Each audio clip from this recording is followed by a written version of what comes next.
Hey, welcome back. In this video we're going to be going through how the transactions work on the blockchain, and we're going to be talking about the different types of crypto wallets that you can get. So now you understand what the blockchain is.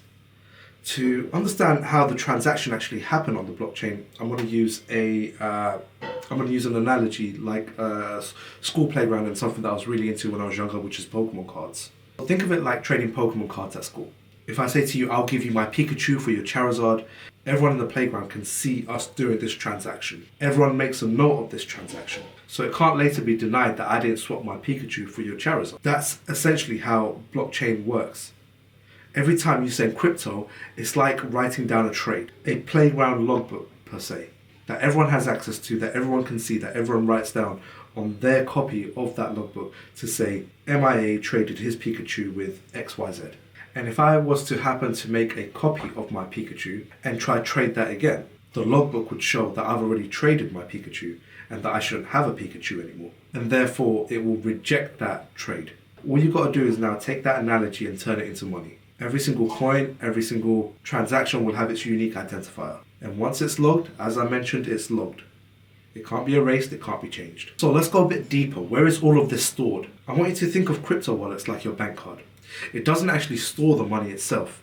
It stores the keys that lets you have access to it. So your debit card doesn't actually hold your money, it gives you access to your bank account that is holding the money. So there are two main types of crypto wallets. There's hot wallets and there's cold wallets. Hot wallets are connected to the internet.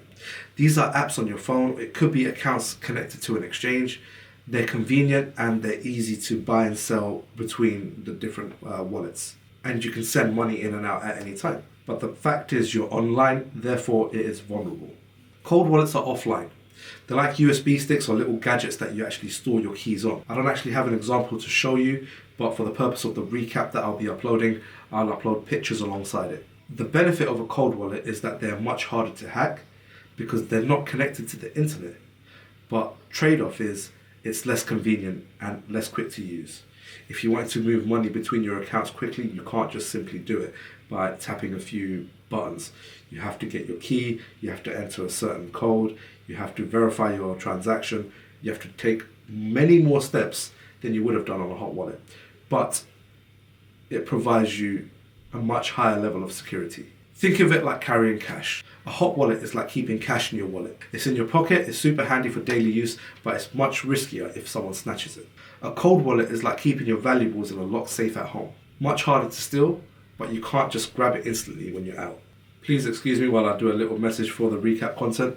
If you want to learn a bit more about your hot wallets and cold wallets, then leave me a comment below and tell me that you want to learn about it, and I'll make a video specifically for cold and hot wallets. So why does it matter? This is why crypto users keep a mix, a small amount in hot wallets for everyday use and the bulk of their savings in cold wallets for safety. Crypto wallets don't store your coins, they store your keys. Hot wallets are convenient but they're risky. Cold wallets are safe but they're less handy. And to finish off this section, crypto wallets aren't like real wallets with cash inside.